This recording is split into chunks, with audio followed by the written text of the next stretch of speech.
अस्सलाम वालेकुम। Tick tock पर मैंने जमात इस्लामी के असूल दीन और फ़ुरूए दीन की इस्तिलाह को, जो कि इस्लाम में सिरे से ही नहीं है, के बारे में ख़िलाफ़ बोला। तो उसके बारे में टिक टॉक की तरफ से नोटिफिकेशन आया कि ये कम्युनिटी अगेंस्ट है।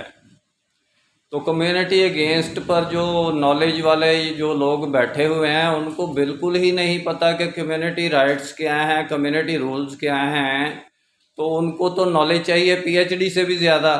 तो अगर उनको नॉलेज नहीं है भाई, तो भैंस के आगे बीन बजाने का मुझे कोई शौक़ नहीं टिक टॉक पर, कि मैं टिक टॉक पर इस किस्म की बातें करूँ कि जिसमें मेरा कोई कम्युनिटी रूल्स राइट नहीं है। मैं नहीं बोल सकता किसी बात पर हक सच की पर। तो मैंने ऐसे टिक टॉक को क्या करना है? इसके जिनको पता ही नहीं है कि कम्युनिटी रूल्स और राइट्स क्या हैं, उन्होंने वो मैट्रिक पास उधर बिठाए हुए हैं लोग, वो चेक करते हैं और उनको नॉलेज नहीं है, अवेयरनेस नहीं है कि ये कम्युनिटी रूल्स के अगेंस्ट नहीं है, हम इसको नोटिफिकेशन ना दें। तो ठीक है भाई, फिर जैसे आप लोग हैं मैं भी वैसा ही हूँ, मैं नहीं भैंस के आगे बीन बजाता है। Thank you very much. निस्बत वहदत खिदमत खैर के साथ, अल्लाह हाफिज़।